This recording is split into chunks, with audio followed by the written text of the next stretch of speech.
될 것 같아요. 51번 강성신 9장 10장 아까 했던 데인데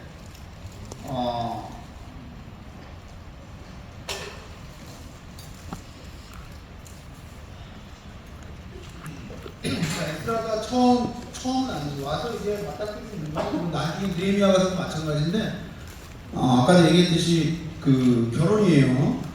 결혼인데 이제 뭐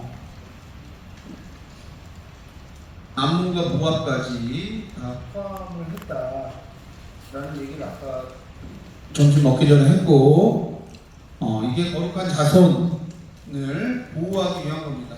이스라엘 민족 자체가 거룩한 자손이 되어야 되는데 이게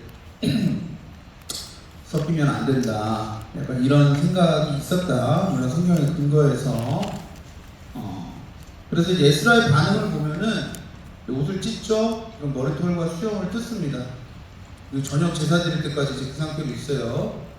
그 4절 이스라엘의 하나님의 말씀을 말미암아 떠는 자들 하레데임이라고 하는 사람들이 이제 가까이 오고 이제 에스라가 9장 6절에서부터 기도를 시작합니다. 회개 기도를 시작해요. 이 기도를 보면은 이제 뭐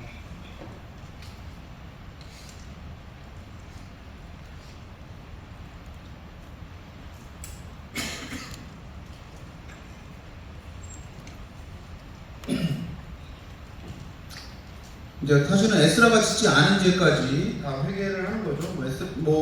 일단 포로로 끌려갈 때 잡힌 죄에 대해서 얘기하고 있잖아요. 바벨론 포로로 간 이유, 조상들의 때로부터 오늘까지 우리의 죄. 이것 자체가 에스라가 짓지도 않았고 에스라보다 한참 전 일이에요. 그런데 이게 우리의 죄라고 해서 자기까지 포함한다. 9장 8절 보면은 이제 잠시 동안 은혜를 베푸사 혹은 이제 갑자기 은혜를 베푸사라고 그러니까 서든이라는 의미인데 그 은혜를 베푸셔서 우리를 남겨놓으셨고 우리를 돌려보내주셨는데 이제 이런 일이 생겼다. 우리가 성전도 하고 했는데 이제 그래서 9장 10절에 우리 하나님이여 이렇게 하시는 후에도 우리가 주의 계명을 저버렸사오니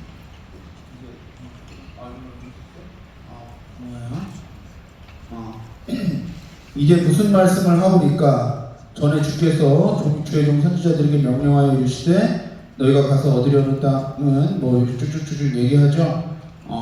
이거를 보면은 뭐 몇 가지 포인트가 있는 거를 알 수 있어요. 조상들의 죄도 이제 우리의 죄가 되는 거고 그러나 조상들의 죄든 우리의 죄든 다 어떤 은혜가 잊을 수 있는 거고 우리 9장 8절을 보면 이제 잠시 동안이라는데 고레스 이후로 이제 100년이 안 되었으니까 포로기 전에 비하면 이제 오래지 않은 시간이죠. 이 사람들이 죄를 지어온 시간이 굉장히 오래됐단 말이에요. 그거에 비해서 이제 하나님께서 돌려보내 주신 은혜, 귀환해서 돌려보내 주신 은혜는 보존하시고 돌려보내 주신 은혜는 굉장히 짧은 그 오래지 않은 시간, 잠시 동안, 그래서 잠시 동안이라고 하는 거고 아니면은 갑작스런 은혜를 주셨다라고 하는 거고 또 얼마를 남겨두었다, 얼마를 남겨둔 것이 은혜라는 것은 우리가 다 멸망해도 이제 하나님은 정당하다. 이게 사실 굉장히 중요합니다. 에스라 9장 여러 군데에서 우리가 10편, 51편 대표적으로 얘기하기도 하고 하는데 이제 구약에서 회개라고 말할 때 굉장히 중요한 포인트들이 몇 군데가 있어요. 몇 가지가 있어요. 그 중에 하나가 뭐냐면은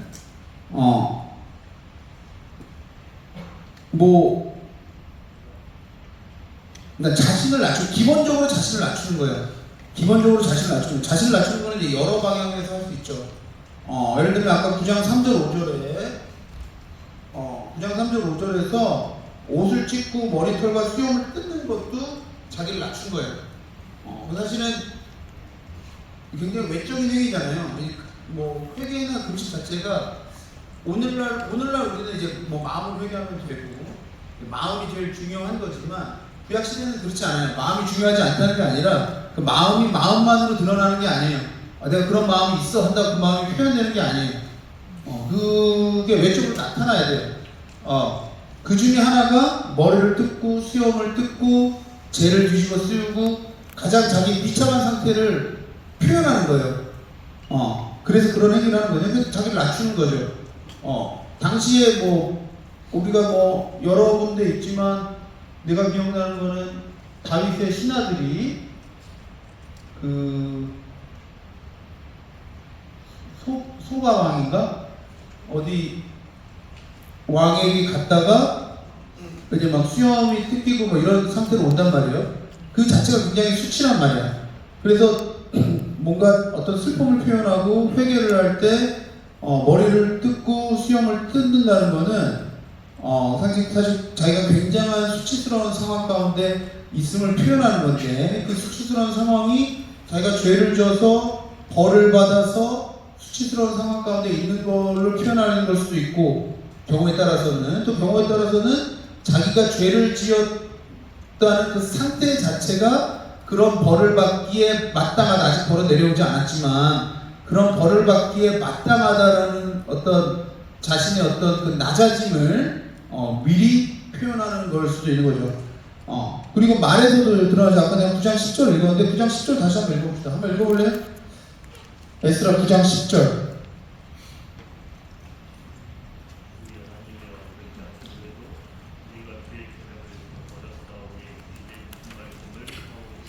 예. 자, 여기서 보면은 9장 10절까지의 내용들이 다 뭐냐면은,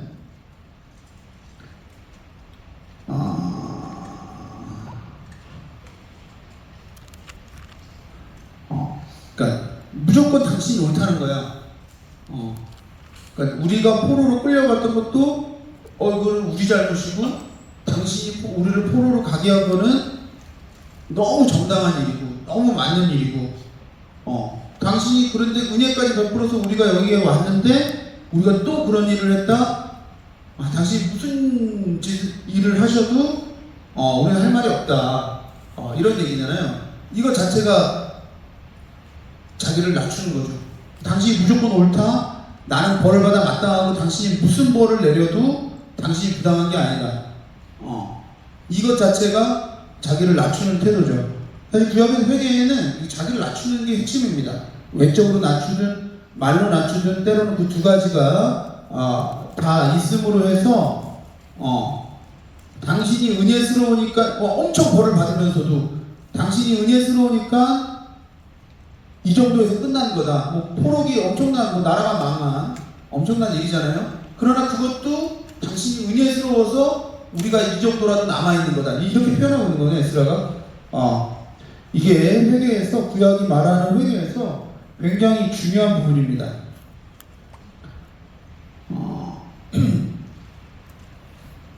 그래서 뭐 에스라 9장 10장 이방인과에 대한 결혼 금지 이거는 또 신명기 7장 1절부터 3절에 나오는 거고 이방 풍습이라는 땅의 오염 레위기 18장 24절에서 30절에 이제 잘 나타나 있죠. 레위기 20장에도 또 나와요. 뭐 가나안의 풍습이나 애굽 풍습을 따라서 땅이 더러워진다는 거예요. 땅이 더러워지고 땅이 오염돼서 땅이 너네를 뱉어낸다 라는 얘기를 하거든요. 그게 이제 9장 10절에서 12절에 표현되어 있는 것과 비슷한 거고, 그래서 13절 14절에서 이제 결단하고 15절의 마지막으로 이스라엘 하나님 여호와여 주는 의로우시니 우리가 나만 피할 것이 오늘날과 가스하고는 도리어 주께 범죄하였으니 이로 말미암아 주 옆에 단단한 사람도 감히 서지 못하겠나이다. 그러니까 뭐 무조건 내가 잘못했고 당신이 뭘 하든 그 정말 너무 정당하다. 당신이 옳다. 내가 다 틀렸고 당신이 다 맞았다. 이게 어떤 구약에서의 회개의 중요한 포인트입니다. 예를 들면은 그 포로기 때 보면은 에스겔서 여러분이 보면은 막 사람들이 그런 얘기를 한단 말이에요. 여호와가 부당하다. 여호와가 부당하다. 뭐가 부당하냐면은 나는 그렇게 큰 죄를 지은 적이 없는데 우리 조상들의 죄 때문에 내가 포로로 끌려와 있다. 내가 진 죄가 아닌데 너 부당하다. 이런 식으로 하거든요. 그래서 속담을 들어서 얘기하죠. 아비의 이가 심으로 자식의 이가 씌게 되었다. 이게 다시 말하면은 아버지 죄 때문에, 조상들의 죄 때문에 우리가 끌려온 거다. 그러니까 우리는 우리 죄를 벌받는 게 아니라 조상들의 죄를 벌받는 거다. 이런 식으로 표현을 한단 말이에요. 그런 거에 대한 어떤 반대를 이제 하나님 에스겔을 통해서 얘기하시죠. 너네 진짜야? 그럼 너네 죄대로 한번 해볼까? 너네 얼마나 더 벌받아야 되는지 볼까? 이런 식으로 이제 응답을 하시는데, 에스라의 회개를 보면은, 에스라는 오히려 그 당시에 포로로 끌려갔던 사람들보다도 아까도 얘기했지만 포로로 끌려간 시점부터 치면 거의 한 140년 후고, 포로에서 돌아온 다음에도 거의 한 80년, 성전이 지어진 다음에 한 70년 후잖아요. 그러니까 정말로 이 죄와는 어떻게 보면 상관이 없는 사람이고, 에스라는 나름 학자로서, 율법 학자로서, 제사장으로서 그 신앙생활 잘 해온 사람이에요. 그렇지만 이 사람이 무조건 우리가 틀렸고 그 우리 안에 내가 들어가고 처분은 당신에게 있다. 이렇게 낮추는 것이 에스라에서뿐만 아니라 구약의 회개를 관통하는 어떤 그 사상이라고 하면 좀 너무 거창한 것 같고 그런 밑바탕이 되는 생각이다라고 할 수 있겠습니다. 그래서 이제 그거에 대한 반응이 일어나요. 이제 10장으로 넘어가면은, 에스라 10장으로 넘어가면은 10장 1절에 보면 에스라가 하나님의 성전 앞에 엎드려 울며 기도하여 죄를 자복할 때에 많은 백성이 크게 통곡하며 이스라엘 중에서 백성의 남녀와 어린아이의 큰 무리가 그 앞에 모인지라. 자, 이거 9장이랑 사실 연속되고 있는 거예요, 사실. 사실 9장도 보면은 9장 1절에 보면은 이제 뭐 에스라가 앉아 있을 때 방백들이 와서 얘기를 하죠. 그러니까 에스라가 뭐 그렇게 막 옷을 찢고 막 머리 뜯고 수염 뜯고 슬프게 앉아 있죠. 근데 혼자 독방에 골방에 지금 있는 상태는 아니에요. 그러니까 혼자 그렇게 있으니까 저녁 제사를 드릴 때 일어나서 기도를 하죠. 기도를 하고, 그러니까 기도를 할 때 5절에서 기도를 시작하기 전에 4절에 보면 사로잡힌 자가 다 오는 거잖아요. 지금 다 공적인 자리에 있는 거예요. 아마 성전 어딘가에 있는 거예요. 그래서 10장에 보면 성전 앞에 엎드려 울며 기도하여 자복할 때, 9장의 기도를 자복할 때에 거기에 있던 그 모여왔던 백성들이 크게 통곡하고 이스라엘 중에서 더 많은 사람들이 이제 모이게 됐다는 거죠. 9장에서 계속해서 연결되는 겁니다. 자, 그럼 기도를 했어요. 그럼 뭘 해야 될까요? 회개 기도를 했어. 그럼 뭘 해야 돼요? 행동해야 돼요. 여러분 회개 기도를 한다면 뭘 하나요? 삶을 변화시켜요. 자유해갖고 막 또 그 죄를 져요? 말하기 싫어요? 말씀대로 살아요. 뭐예요, 여러분? 하나님 말씀대로 순종. 하나님 말씀 읽죠, 당연히. 말씀대로 순종. 말씀대로 순종, 그죠? 내가 죄를 회개했으면 그 죄를 바로 잡아야죠. 그 죄를 바로 잡아야죠. 그게 그 내용이 이제 10장에 나온 내용입니다. 자, 10장 2절에 보면 엘람 자손 중 여호야다에서 스가냐가 에스라에게 이르되 우리가 우리 하나님께 범죄하여 이방 여자를 맞이하여 아내로 삼았으나 이스라엘에게 아직도 소망이 있나니 곧 내 주의 교훈을 따르며 우리 하나님의 명령을 떨며 준행하는 자의 가르침을 따라 이 모든 아내와 그들의 소생을 다 내보내기로 우리 하나님과 언약을 세우고 율법대로 행할 것이라. 이제 잘못된 행위를 바로잡아야 되는 거예요. 잘못된 행위를. 여기서 보면은 범죄하여라고 했잖아요. 이게 히브리어로 말이에요. 이 말은 사실 일반적인 그냥 범죄를 얘기하는 게 아니에요. 보통은 이제 신성모독죄, 하나님께 직접적으로 범죄한 걸 뜻합니다. 그래서 이따가 좀 이따가 속건제가 나오겠지만, 여러분 레위기 5장이죠?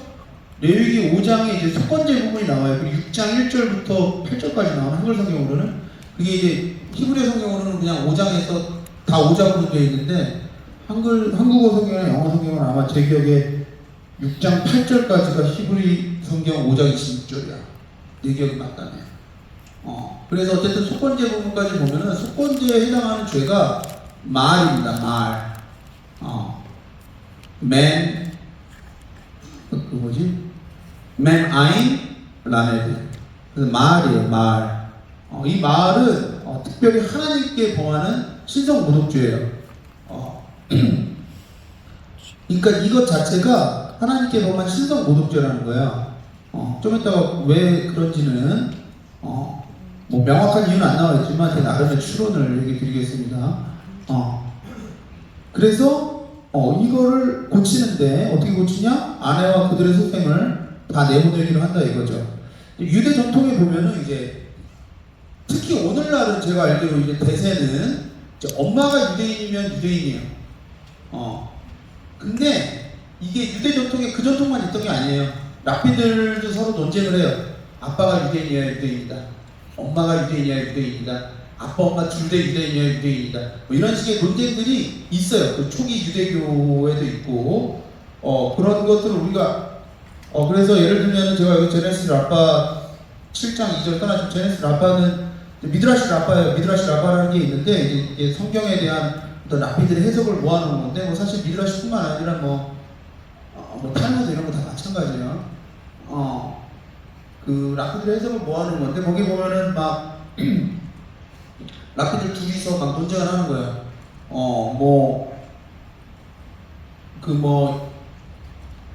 이방 여인에게서 난 아들도 8일 만에 할례를 해야 되냐? 그러니까 어떤 랍비가 야 너 이렇게 무식하냐? 막 그러면서 아니 성경에 보면은 그 사람을 계수할 때 그 남자들을 계수할 때 각 가문대로 그리고 아비의 집을 따라 계수하지 않았냐? 아빠가 유대인이 아니면 유대인이 아닌 유대인인 거다. 그래서 8일 만에 할례를 해야 된다. 근데 다른 랍비는 에스라 지금 우리가 읽은 이 10장을 예를 들면서 여기 보면은 그 아들들을 거기서 난 아들들도 엄마한테 따라서 보내면서 쫓아내지 않냐. 엄마가 유대인이 아니면 유대인이 아닌 거다. 아빠가 유대인. 뭐 이런 식의 논쟁들을 막 랍비들도 하고 그러거든요. 근데 어쨌든 간에 사실 우리가 읽은 에스라 본문은 사실 그런 논쟁이 있기 전 본문으로 보여져요. 그래서 뭐 정확하게 왜인지는 알 수 없지만 아마 굉장히 그 자기들의 어떤 수수성을 지키기 위한 어떤 조치라고 우리가 볼 수 있겠죠. 하므라비 법전 137조에 보면은 봐도 이제 뭐 예를 들면은 뭐 외국인 아내를 떠나보낼 때나 이럴 때 애들을 엄마한테 보내서 키우게 하는 법이 있어요. 그게 얼마나 지금 에스라 10장에 있는 어떤 문화적 배경이 될 수 있는지 모르겠지만 시간적으로도 너무 차이가 나고 거의 1000년 이상 차이가 1200년 정도 차이가 나니까 1200, 1300 차이가 나니까 시간적으로도 너무 뜨고 그래서 모르지만 어쨌든 뭐 하므라비 법전에도 그런 게 있었는데 이런 게 이유가 될 수 있지 않았을까라는 얘기들을 하지만 어쨌든 간에 정확한 이유를 몰라도 적어도 여기서는 이방 여인이 낳은 자식들은 아버지가 유대인이라고 하더라도 유대인이 아닌 것으로 취급을 했다라고 우리가 알 수 있고요. 그리고 회개의 두 가지 요소는 이제 은혜와 공입니다. 아까 은혜를 구하는 거예요. 아까 제가 말한 자기를 낮춰갖고 자기를 낮추는 아까 외적인 자기를 낮추는 건 뭐예요? 최대한 불쌍하게 보이는 거예요. 진짜로 하나님 나 볼 때 진짜 이렇게 불쌍하게 나 거의 죽기 일보 직전이다. 망하기 일보 직전이다. 이 정도로 지금 이 죄 때문에 나는 이 정도로 지금 고통을 당하고 있다. 이걸 보면서 하나님의 어떤 치근지심을 이끌어내는 어떤 행위고 아까 자기를 낮추는 것도 마찬가지죠. 그 기도로 하나님 내가 무조건 잘못했고 당신이 뭘 해도 사실 당신이 옳은 거고 오히려 당신이 그 정도밖에 안 한 게 은혜스러운 거고 이런 게 자기를 낮추는 게 어떤 은혜를 구하는 거예요. 그 하나님의 마음을 풀어드려서 어떤 하나님의 진노를 누그러뜨리는 데 목적이 있다면 회개의 다른 요소는 이제 공의를 행하는 거죠. 내가 잘못한 거를 바로 잡아서 다시는 그것으로 이제 진노하지 않으시도록 책임을 다하는 겁니다. 다시 말하면 은혜와 공의라고 했는데 이제 다른 말로 하면 간구와 책임이 될 수 있겠죠. 그래서 회개에는 사실 책임이 따릅니다. 내가 눈물 많이 흘렸다고 내가 책임을 다한 것도 아니고 책임이 따라요. 물론 이제 신약의 회개에서는 구약의 회개보다는 예수님이 어쨌든 우리 죄의 책임을 죄로 인해 우리가 받아야 될 벌과 책임을 다 감당하시는 거니까 이게 막 구약에서처럼 구약에는 이제 암시만 되어 있고 우리한테 잘 알려지지 않은데 특히 이런 에스라 9장에서 이런 구약의 전형적인 회개 본문에서는 정확하게 알려지진 않지만 신약에 오면은 이것이 은혜지만 이 은혜가 우리한테 값없이 주어졌지만 죄의 책임이 없어진 건 아니었어요. 그 죄의 책임을 예수님이 지신 거죠. 그렇지만 그 용서받은 다음에 우리가 어떻게 살아야 되느냐는 신약에서 똑같습니다. 책임이 있어요. 그게 사실 바울 이건 신약하는 사람들 얘기지만 바울 논쟁에서 바울이 정말 말하는 게 뭐냐, 바울이 말하는 이신칭의가 뭐냐 할 때 오늘날은 제가 알기로 대부분의 많은 바울 학자들이 이제 성화까지 강조합니다. 성화라고 하든 성결이라고 하든 바울도 여러분이 보시면 알지만 갈라디아서 1장부터 3장, 에베소 1장부터 3장까지는 너네가 은혜로 구원받았다는 얘기를 한다면 그 4장부터 6장은 보통은 다 너네가 어떻게 살아야 된다는 얘기예요. 이런 일을 행하는 자는 하나님의 나라를 유업으로 받지 못한대잖아. 그러니까 너네가 은혜 받고 용서받았으니까 괜찮다. 그러니까 이런 생각, 여기서 끝나면 이제 구원파가 되는 거고, 이제 이전 일을 하지 않는 거죠. 물론 우리가 연약하고 다시 넘어질 수 있고, 그렇지만, 어쨌든, 원리는 그렇다는 겁니다. 우리가 간구하고 은혜로 용서를 받았으면 공의를 행할 책임이 주어집니다. 그래서 최근도 아니죠. 이제 벌써 거의 10년 다 돼가는데, 바울과 선물인가? 그 책 읽어봤어요? 알긴 알아요? 되게 핫했던 책인데 2010년대 중후반에 굉장히 핫했는데 2010년대 후반쯤일 것 같은데 그 책에서 나오는 얘기가 이제 원래 전통적인 루터주의적 바울 해석이 이신칭이다. 인간의 어떤 노력도 필요 없고 은혜로만 구원받는다.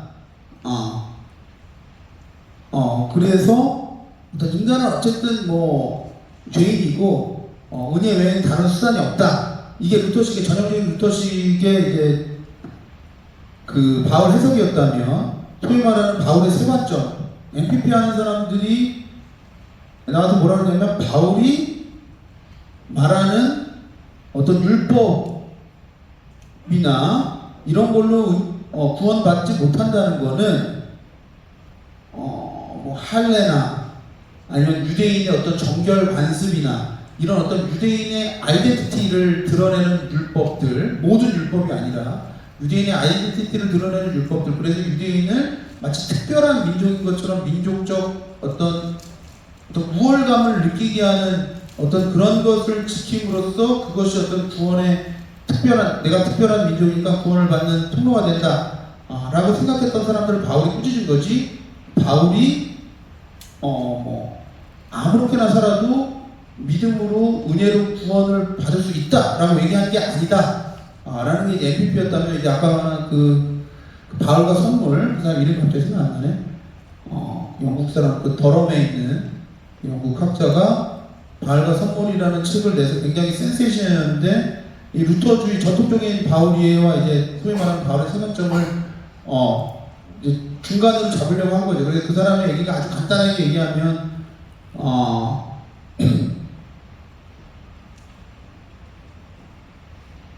하나님이 구원을 선물로 주셨다. 은혜가 카리스인데 카리스는 은혜라는 뜻으로도 번역되고 선물로 번역할 수 있잖아요. 하나님 구원을 선물로 주셨다는 건 뭐냐면은 값없이 주신 거 맞다. 그러나 선물로 현대식으로 잘못 이해하면 그 선물은 뇌물과는 달리 대가를 바라지 않는 거라고 생각하는데 바울 시대의 선물이라는 말 카리스는 여러 가지 의미가 있는데 대가 없이 공짜로 주는 거지만 그렇다고 아무런 어떤 반대급부를 바라지 않는 건 아니다. 다시 말하면 하나님이 구원을 선물을 줄 때 구원을 선물로 받은 사람들은 그 선물에 합당한 사람이 되기를 아니면 그 선물에 합당한 행동을 할 것을 기대하셨고 그런 기대가 고대 사회에서는 당연했다. 이제 이런 얘기를 하거든요.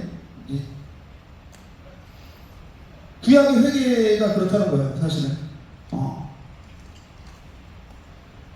하나님 은혜로 용서를 하셨는데, 그 용서를 했다면은, 그 잘못된 행위에서 돌이킬 것을 당연히 기대하신다는 거죠. 이거는, 사실, 그래서 신약과 구약에, 동일하게, 흐르는 겁니다. 다만 이제 뭐 책임질 수 없는 일들이 있죠. 우리가 잘못한 걸 우리가 다 책임질 수 있는 건 아니에요. 그런 거에 대해서 당연히 이제 은혜가 필요한 거고, 그러나 우리가 정말로 은혜를 받았다면 거기에 합당한 어떤 책임은 따른다. 그 앞으로의 삶에서 이제 그게 중요하다라는 얘기를 제가 좀 드린 거고,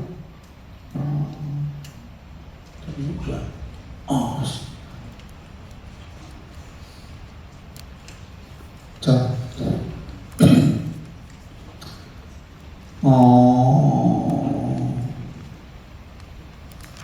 예. 그래서 뭐, 이제 뭐, 금식도 하고, 이 사람들이, 방백들과 장로들의 훈신, 이렇게 살면 안 되고, 우리 이렇게 율법대로 살아야 된다. 우리 옛날처럼 망하면 어쩌려고 하냐 하면서 여기서는 또 특별히, 에스라의 권위와 영향력이 나타나는 부분이고요.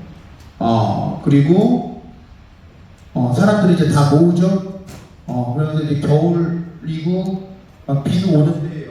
그래서 이제 어떤 그 드라마틱한 어떤 그런 상황을 더 묘사하고 있는데, 이제 당장 우리가 돌려보내자 했는데 어떤 이제 사람들이 많이 얘기를 해요. 이게 당장에 하기가 힘든 일이다. 이건 사실 잘 따져봐야 되고, 이게 돌려보내는데 그냥 막 돌려보낼 수가 없잖아요. 그러니까 이게 잘 이제 해서 돌려보내야 되는데 시간이 더 필요하다 하니까, 그래, 그거는 참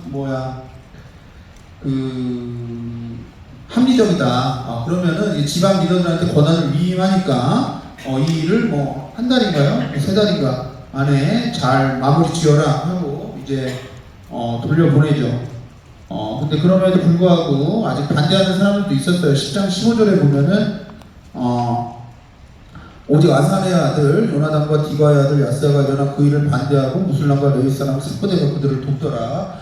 이게 전통적으로 많은 사람들이 이방 여인 보내는 거를 반대한다. 이방 여인 왜 꼭 보내야 되냐?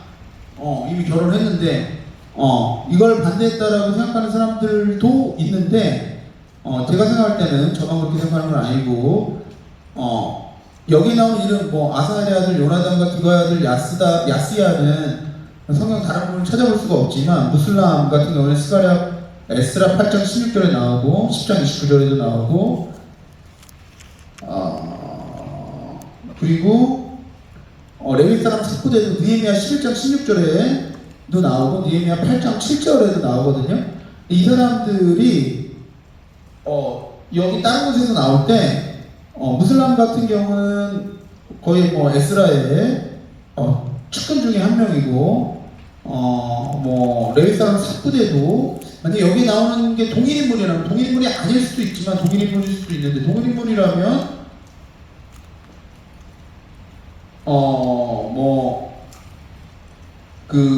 느헤미야 11장 16절이나 느헤미야 8장 7절에 나오는 모습으로 봤을 때 외국 여자랑 결혼할 사람들이 아닙니다, 이 둘이.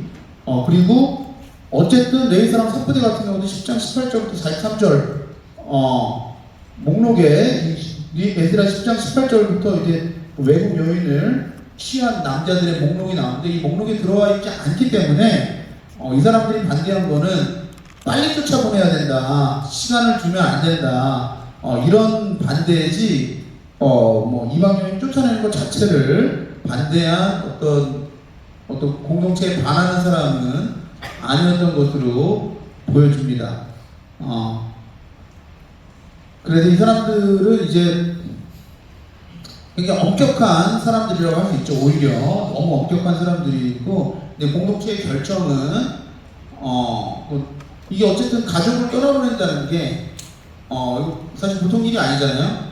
충분한 시간과 뭐 그들을 또 살 길도 마련해 줘야 되고 이런 것들을 준비할 수 있는, 그래서 죄는 미워하나 사랑은 사랑하라는 어떤 그런 결정을 했다라고 볼 수 있고, 10장 19절에 보면 이제 속건제를 드리죠. 제가 아까 속건제 얘기했는데, 속건제는 여러분이 레위기에 보면 속죄제랑 달라요. 자, 속죄제는 언제 드리는 제사예요? 율법을 범했을 때. 속죄제는 뭐 하면 속죄제를 드려야 돼요, 여러분이? 여러분 구약시대 사람이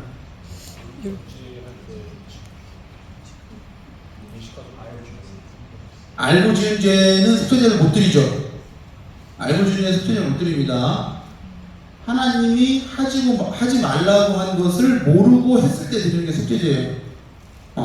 근데 속건제는 속죄제랑 굉장히 비슷해 보이긴 한데 주로 성물에 대해서 짓는 죄예요. 성전의 기물이나, 그래서 하나님에게 어떤 재산상의 손해를 입혔을 때 짓는 죄인데, 재밌는 게 6장 1절부터 8절이에요.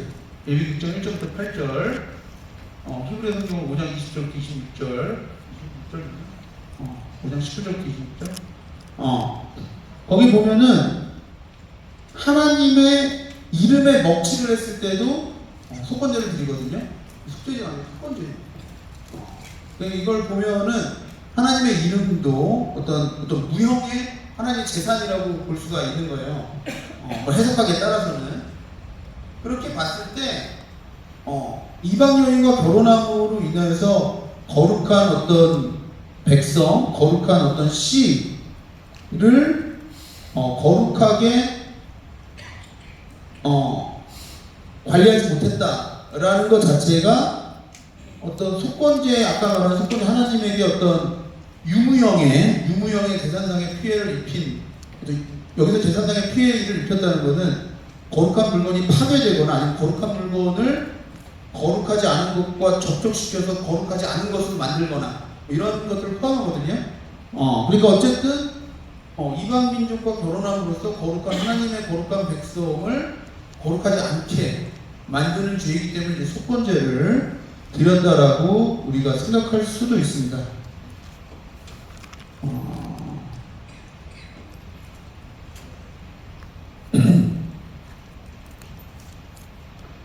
자, 그래서 뭐 이렇게 해서 18절 이후에 이제 그 특별히 지도자들 중에서 그 이방 여인을 취한 사람들이 이제 먼저 나오고, 이제 쭉 이방 여인을 취한 사람들이 나오고, 그리고 느헤미야 1장으로 넘어갑니다.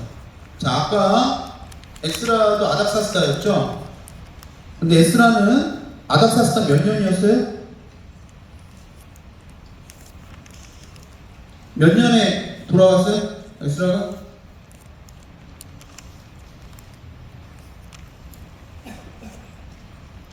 나를 보는 사람은 왜 나를 보는 거야? 성경을 봐야지.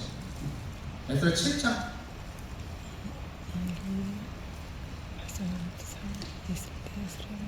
7장 7절. 이렇게 하죠? 제7. 7장 7절인데 아닥사스다 왕 제7년이에요. 777이에요. 제8이 터진 거예요. 이렇게 합니다. 7년이에요. 근데 느헤미야는 몇 년이에요? 아닥사스다 20년. 13년 후에 아까 458년을 돌아왔다고 했잖아요, 에스라가. 그럼 지금 느헤미야는 445년 정도가 되겠죠. 느헤미야가 돌아온 시기는. 이 사람이 뭐랄까, 낮은 사람이 아니에요, 그죠? 이 사람이 왕의 술을 맡은 관원장이라고 그랬어요. 이거 굉장히 높은 직입니다. 왜냐하면은 옛날에는 이제 암살 이런 게 많았잖아요. 그러니까 왕의 술 이런 것도 먼저 마셔봐야 되고, 그리고 또 술을 맡았다는 건 뭘 하는 거겠어요? 요즘 말로 하면 술상무 같은 거예요. 비위를 맞춰줘야 돼요. 왕이 술에 취해서 막 이 얘기 저희 하면은 막 맞춰줘야 돼요. 극한 지각이죠. 왕이 술 버릇이 아주 고약하거나 막 그러면은 맞춰줘야 된다고. 늘 미소를 잃지 않으면서 막 맞춰줘야 된다고. 그런 어떤 사람이니까 왕의 최측근이겠죠. 왕이 믿을 수 있는 사람한테 자기 취한 모습을 막 하고 막 그럴 거 아니에요. 그러니까 이 사람이 굉장한 어떤 신뢰를 받은 고위직에 올라간 사람이었다. 유다 출신이지만, 물론 이 사람이 유다에서 왔다기보다는 아마 포로기 때 태어난 사람일 거고, 디아스포라에서 이 사람이 뭐 유다에서 직접 끌려온 사람은 아니겠지만 이미 시간이 많이 지났으니까. 그러나 어쨌든 꽤 높은 자리까지 올라간 인물이었다. 수산궁에 있는 거죠. 이제 페르시아 왕은 이제 겨울은 보통 바벨론에서 보내고, 수산궁에는 주로 여름에 있었어요. 여름이라는 거를 알 수 있습니다. 그런데 내 형제들 가운데 하나니가 와서 지금 예루살렘의 상황을 전해주고 있는 거예요. 막 성문이 회파되고 막 이렇다. 막 그래서 지금 상황이 막 안 좋다 그러니까 이제 막 느헤미야가 막 울고 막 하늘을 우러러 막 기도하고 막 이러잖아요. 근데 이제 이게 아마 성문이 회파됐다는 게 아마 BC 586년 처음 바벨론에 끌려갈 때 얘기하는 건 아닐 거예요. 이미 538년에 사람들이 왔는데 아무 성문도 안 지어졌을 리도 없고, 아니면 100몇십 년 전에 회파된 거를 이 사람이 이 자리까지 올라오고 나서 처음 듣는 것처럼 얘기할 리도 없고, 그러니까 어쨌든 이제 그 스룹바벨이 성전 짓고 사람들이 또 에스라 때까지 쭉 살아오면서 있었지만 뭔가 또 일이 생긴 거죠. 그런 상황에서 이제 느헤미야가 시작합니다. 그래서 느헤미야도 에스라와 비슷하게 금식과 기도를 합니다. 그래서 기도의 내용, 뭐 하나님을 죄를 인정하고 약속에 기반한 회복을 간구하고 뭐 이런저런 일들을 하죠. 그래서 아까 에스라도 그렇고 그렇지만 이제 금식과 기도가 회개에서도 굉장히 중요하고, 회개라는 것 자체가 하나님 나 잘못했어요 벌 주세요가 목적은 아니잖아요. 여러분 회개 왜 해요? 은혜를 구하려고 회개하는 거예요, 그죠? 그러니까 금식과 기도가 어떤 은혜를 구하는데 굉장히 중요한 어떤 그런 행위다 라고 볼 수 있는 거죠. 금식과 기도가 굉장히 중요하다. 예수님도 금식과 기도에 이런 이유가 나갈 수 없다고 하셨고, 우리가 생각하는 것보다 금식과 기도가 굉장히 중요하다라고 생각할 수 있습니다.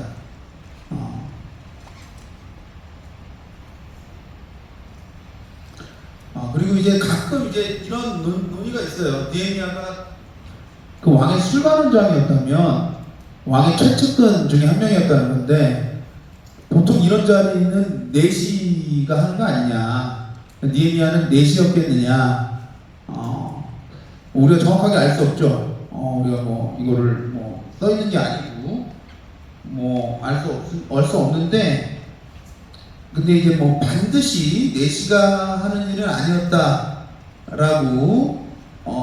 학자들이 보통 얘기합니다. 그리고 느헤미야 같은 경우에 내시였다면 이스라엘 문화에서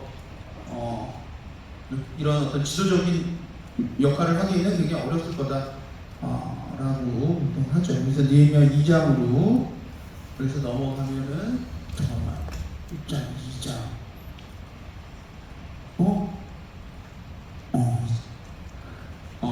아닥사스다운 제20년 니산월 이거는 이제 니산월 이런 힘들지 않아요. 제가 그냥 간단하게 가져온 건데 니산월이 우리나라 하여튼 현대의 어떤 역으로 하면 이제 7월 정도가 되는 거예요.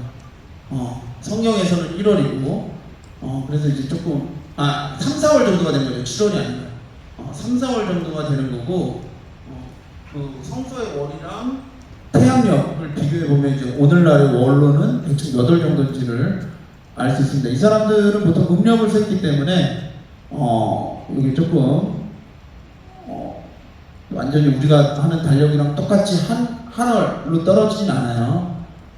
이때 이름들은 대충 이렇게 보시면 되고 아까 기슬루월, 키슬레브월은 아까 우리가 키슬레브월인데 이거는 이제 태양력으로 하면은 11월, 12월 정도가 되는 겁니다. 그래서 이제 사실은 연대상에 문제가 생기죠. 20년 니산월이 사실 더 빠른 날이에요. 그런데 그럼 2장 1절이 1장보다 더 늦은 연대가 되거든요. 이게 그래서 뭔가 텍스트가 보존되는 과정에서 어떤 문제가 있었느냐 이런저런 얘기는 있습니다. 그리고 2장 1절이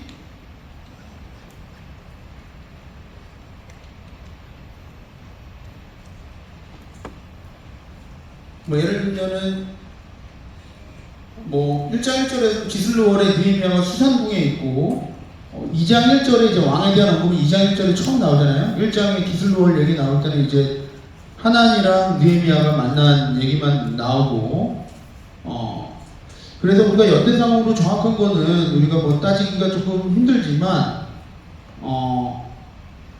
그 동생 하난이가 돌아간 후에 2장 1절에서 왕을 처음 만난 거라고 볼 수 있습니다.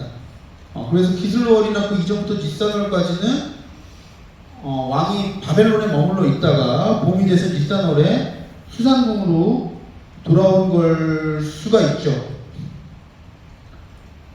그렇게 보는 한 가지 방법이 있어요. 근데 이제 연대상의 문제는 사실 좀 완전히 조화시키기가 조금 힘든 부분이 있어요. 현재 우리가 가진 텍스트로는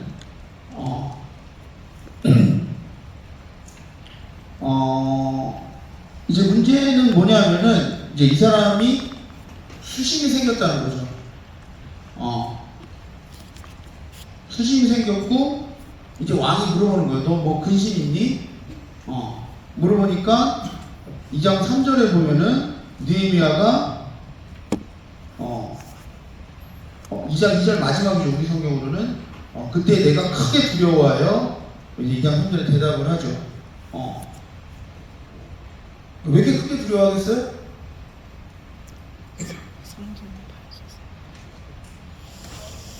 그죠? 왕을 기분 좋게 해줘야 되는데 자기가 먼저 인상 쓰고 있으면 어떡해. 여러분이 그 직장 상사를 만났는데 막 인상을 팍 쓰고 있어. 그럼 좋아하겠어요? 마찬가지죠. 더군다나 이 사람의 잡 자체가 왕을 기분 좋게 해줘야 되는 사람인데 오히려 왕 앞에서 이렇게 인상을 쓰고 있으니까 그런 모습을 자기도 모르게 그랬겠죠. 이게 이제 들켰다는 거죠. 그러니까 이제 오히려 사실 굉장히 직업을 잃을 수도 있고 왕의 기분 여하에 따라서는 굉장히 어려움을 겪을 수도 있는 일인데 이 사람이 그 짧은 순간에 기도를 합니다. 그죠? 2장 3절 4절에 보면은 자기가 얘기한 다음에 또 왕이 그럼 뭘 내가 해주면 너 기분이 좋아지니? 그러니까 2장 4절에 짧게 기도하고 하늘에 하나님께 묵도하고 이제 원하는 걸 얘기하죠. 페르시아 왕들이 적어도 성경이 묘사하는 페르시아 왕들은 에스더 때도 그렇고 좀 약간 기분파예요. 그만큼 뭐랄까 자기 마음대로 할 수 있는 강한 권력을 가졌다는 거죠. 그리고 다시 말하면은 하나님이 왕의 마음을 움직여주면은 모든 게 쉽게 순조롭게 풀릴 수 있는 상황인 거고, 그게 느헤미야 2장에서 일어나고 있는 일입니다.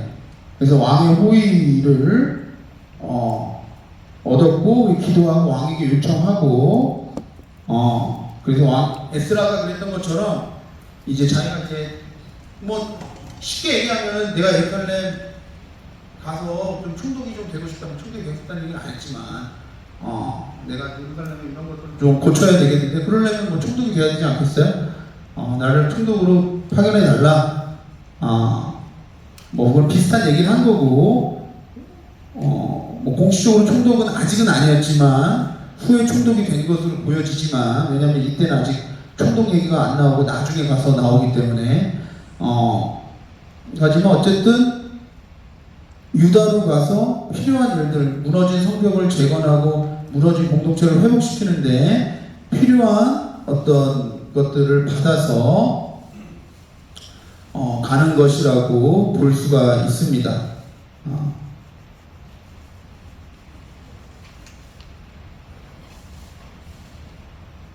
그리고 한 가지 여기에서 보면 이제 2장 6절에 보면 왕후가 같이 있어요. 여러분 에스더서 1장에 보면은 기억나는지 모르지만 왕이 막 자기 신하들이랑 막 파티를 막 하다가 자기 왕비가 예쁘니까 사람들 보여주고 싶어서 오라고 한 거잖아요. 근데 왕비가 싫다고 그런 거잖아. 그 여자가 나쁜 여자예요? 나한테 오라는데 오지도 않고. 아니 내가 그렇다는 게 아니라 저는 우리 아내한테 오라고 그러지 않아요. 저는 제가 갑니다. 저는 제가 가지만 왜 안 왔을까요? 오라고 좀 오면 되잖아요.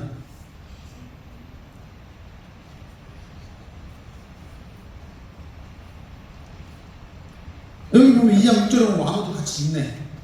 이렇게 좀 같이 있으면 좋잖아, 부부가. 그죠?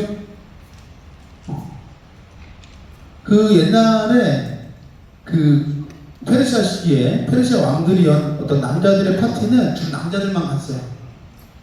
그리고 거기에 참석하는 여자들은 신분이 낮은 좀 무희나 막 이런 무희 뭔지 알죠? 춤추는 여자들, 약간 야하게 입고 춤추는 여자들, 이런 여자들이 가는 거기 때문에 귀족 부인이나 신분이 높은 여자가 그곳에 가지 않아요. 그러니까 왕비도 굉장히 불쾌하게 생각한 거야.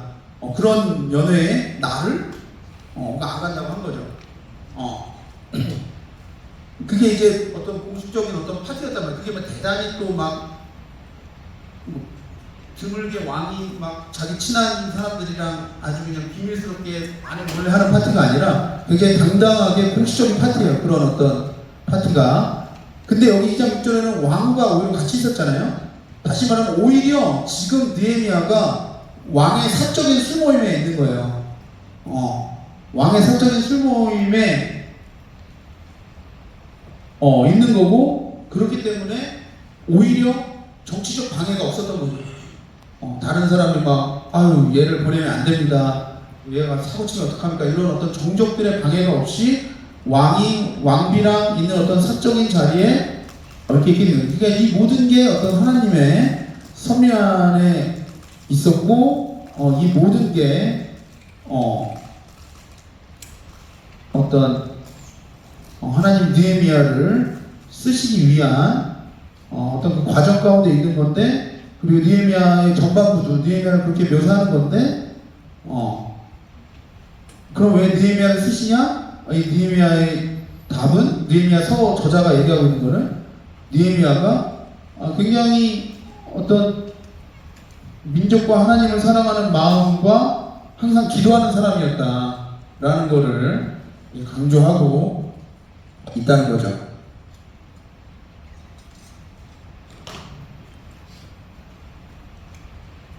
왕후도 같이 있었다는 얘기는 했고, 그래서 이제 총독으로 가는데, 도착해서는 뭐 이제 사흘 정도 이제 사태를 관망합니다. 자기 처음 와본 거잖아요. 그러니까 함부로 경거망동하게 움직이지 않고, 토수의 인원과 밤에 조용히 나가면서 어떤 자기의 어떤 야심이나 이런 거를 미리 드러내지 않고, 딱 사대로 관망합니다. 니에미야 2장에서.